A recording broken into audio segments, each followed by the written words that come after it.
We have with us Ms. Sheenam Ohrie, MD, Broadridge Financial Solutions. Thank you so much for joining us today, ma'am. My pleasure and honor. Thank you. The first thing that I would like to know is, with rising complexity from AI disruption and hybrid work to widening skill gaps, what do you see as the biggest challenge for HR leaders in the next few years? How is your organization preparing to tackle it strategically and sustainability? So I don't see AI as a challenge. My own personal opinion, I think what we want to focus on is to see once we have hired right, how do you train, enable, and upskill? So what we have been doing is really thinking about persona-based skilling. So if you're coming from a college and you're a technology person, if you're coming from college and you're a domain person, if you're a 2-3 year old in the industry, if you are a first time manager, if you are an executive, what is it that you need to be upskilled on? What does your role demand is something that we want to focus on. The second lever for us is really what are the business use cases and where is the company going to? Broadridge right now is focusing very heavily into becoming a platform oriented company. We were a product company, we want to move into becoming a platform company. And if you want to talk about being a platform company, what does it take for the larger organization to get there? So in engineering, are you talking about co-located, fully formed squads, which means you have to have a product owner here, which is a big thing for us. You have to have the right kind of SDETs, you have to have the right kind of developers, you have to have a scrum master. How do you form that? And how do you keep accelerating your velocity? How are you enabling that as an HR team? That's something that has to be a focus of both the HR and the leadership. If you're in ops, then how do you actually lead to business-led transformation?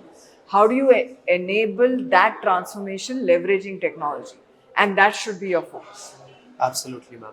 Post-pandemic, there has been a lot of discussion about hybrid working. Yes. How do your organization see hybrid working, where I you think have to maintain the quality as well? hybrid working provides for a lot of flexibility to our associates. Okay. What we have done from a Broadridge perspective is that we request our associates to be in office twice a week. We also have created what's known as team days, which means when you're coming in along with your team, right? And when you come in along with your team, you are actually focusing a very, very highly on collaboration, right? So the reason why you want to be in office is so that you can do whiteboarding together. You can think about, the various things that are happening around you and focus on that, right?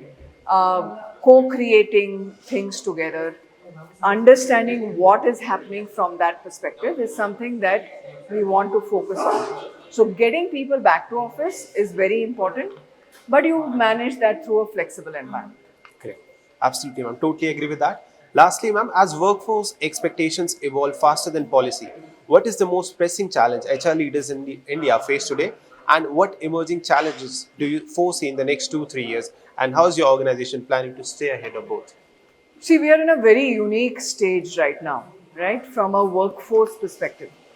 Um, we are talking about people who are now getting older, right? Longevity of life is changing, so our retirement ages are changing. We are also talking about Gen Zs coming into the system, and the next generation after that coming into the system, right? Value systems are the same, but how they kind of come out, right? And expectations from the organization are very different. So the culture of the organization has to be a fabric that kind of falls and makes all kinds of generations happy.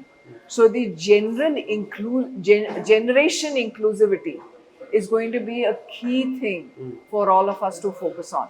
Absolutely. How do we get the most out of our senior experts, and how do we get the most out of the young generation that is coming in and is hungry to do more, is hungry to explore, hungry to innovate, right? So that balance we have to create. Absolutely, ma'am. Thank you so much for your valuable insights. It's a Thank you. pleasure talking. Thank you.